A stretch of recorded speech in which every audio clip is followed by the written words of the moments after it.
بسم اللہ الرحمن الرحیم۔ اردو کی تیسری کا پیج نمبر 77 آج پڑھنا سیکھیں گے۔ تو چلیے آج کا سبق شروع کرتے ہیں۔ دیکھیے عبد القادر جیلانی رحمۃ اللہ علیہ کا واقعہ چل رہا ہے، تو اسی کا یہ آخری پارٹ ہے، واقعہ کا آخری حصہ ہے۔ دیکھیے کبھی جھوٹ نہ بولنا۔ ان کی ماں نے کہا تھا راستے میں چلتے وقت کہ بیٹا ہمیشہ سچ بولنا، کبھی جھوٹ نہ بولنا۔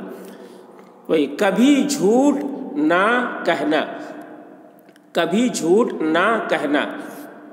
سو میں ان کے حکم کے خلاف نہیں کر سکتا، سو میں ان کے حکم کے خلاف نہیں کر سکتا۔ ڈاکوؤں کا سردار یہ بات سن کر رو پڑا، ڈاکوؤں کا سردار یہ بات سن کر رو پڑا اور کہنے لگا تم تو اپنی ماں کے حکم کے خلاف نہیں کر سکتے، تم تو اپنی ماں کے حکم کے خلاف نہیں کر سکتے۔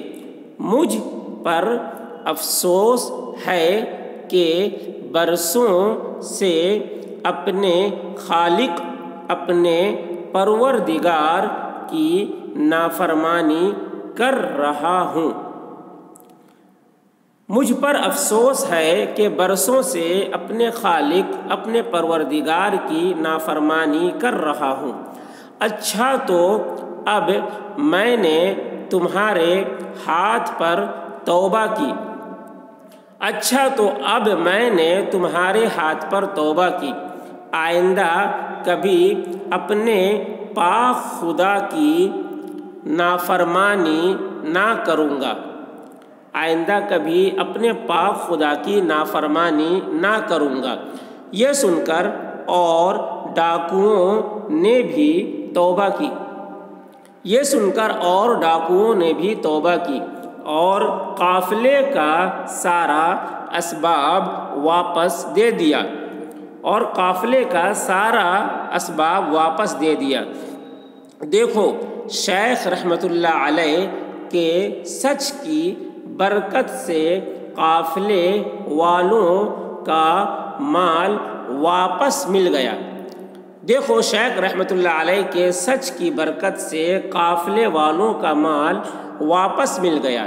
خود ڈاکو بھی اس مصیبت سے بچ گئے، خود ڈاکو بھی اس مصیبت سے بچ گئے جو ان کے برے فعلوں کی وجہ سے آخرت میں آنے والی تھی، جو ان کے برے فعلوں کی وجہ سے آخرت میں آنے والی تھی۔ تمہیں چاہیے کہ خدا کے اس برگزیدہ ولی کی طرح ہمیشہ سچ بولو، تمہیں چاہیے کہ خدا کے اس برگزیدہ ولی کی طرح ہمیشہ سچ بولو اور اس کے حکم کی تعمیل کرو، اور اس کے حکم کی تعمیل کرو۔ یا ایھا الذین آمنوا اتقوا اللہ وقولوا قولا سدیدا، اے ایمان والو اللہ سے ڈرو اور درست اور سچی بات کہو۔ جس طرح اس آیت میں سچ بولنے کا حکم ہے، جس طرح اس آیت میں سچ بولنے کا حکم ہے، اسی طرح دوسری آیت میں جھوٹ بولنے سے منع بھی کیا گیا ہے، اسی طرح دوسری آیت میں جھوٹ بولنے سے منع بھی کیا گیا ہے۔ وَاجْتَنِبُوا قَوْلَ الزُّورِ، جھوٹ بولنے سے بچے رہو، جھوٹ بولنے سے بچے رہو۔ جھوٹ بولنا بہت بری عادت ہے، جھوٹ بولنا بہت بری عادت ہے۔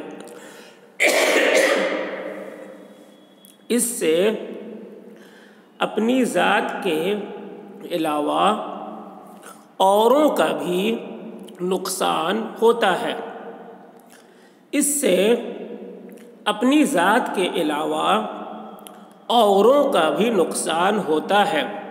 چنانچہ ایک دفعہ کسی شخص کے جھوٹ بولنے سے دہلی میں قتل عام ہو گیا تھا۔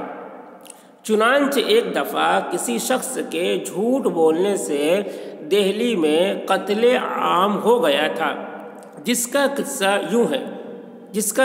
یوں ہے۔ وہ قصہ اگلی ویڈیو میں ہم بتائیں گے۔ دیکھو اوپر پھر سے، کبھی جھوٹ نہ کہنا، سو میں ان کے حکم کے خلاف نہیں کر سکتا۔ ڈاکوؤں کا سردار یہ بات سن کر رو پڑا اور کہنے لگا، تم تو اپنی ماں کے حکم کے خلاف نہیں کر سکتے، مجھ پر افسوس ہے کہ برسوں سے اپنے خالق اپنے پروردگار کی نافرمانی کر رہا ہوں۔ اچھا تو اب میں نے تمہارے ہاتھ پر توبہ کی، آئندہ کبھی اپنے پاک خدا کی نافرمانی نہ کروں گا۔ یہ سن کر اور ڈاکوؤں نے بھی توبہ کی اور قافلے کا سارا اسباب واپس دے دیا۔ دیکھو شیخ رحمۃ اللہ علیہ کے سچ کی برکت سے قافلے والوں کا مال واپس مل گیا۔ خود ڈاکو بھی اس مصیبت سے بچ گئے جو ان کے برے فعلوں کی وجہ سے آخرت میں آنے والی تھی۔ تمہیں چاہیے کہ خدا کے اس برگزیدہ ولی کی طرح ہمیشہ سچ بولو اور اس کے حکم کی تعمیل کرو۔ یا ایھا الذین آمنوا اتقوا اللہ وقولوا قولا سدیدا، اے ایمان والو اللہ سے ڈرو اور درست اور سچی بات کہو۔ جس طرح اس آیت میں سچ بولنے کا حکم ہے، اسی طرح دوسری آیت میں جھوٹ بولنے سے منع بھی کیا گیا ہے۔ وَاجْتَنِبُوا قَوْلَ الزُّورِ، جھوٹ بولنے سے بچے رہو۔ جھوٹ بولنا بہت بری عادت ہے، اس سے اپنی ذات کے علاوہ اوروں کا بھی نقصان ہوتا ہے۔ چنانچہ ایک دفعہ کسی شخص کے جھوٹ بولنے سے دہلی میں قتل عام ہو گیا تھا، جس کا قصہ یوں ہے۔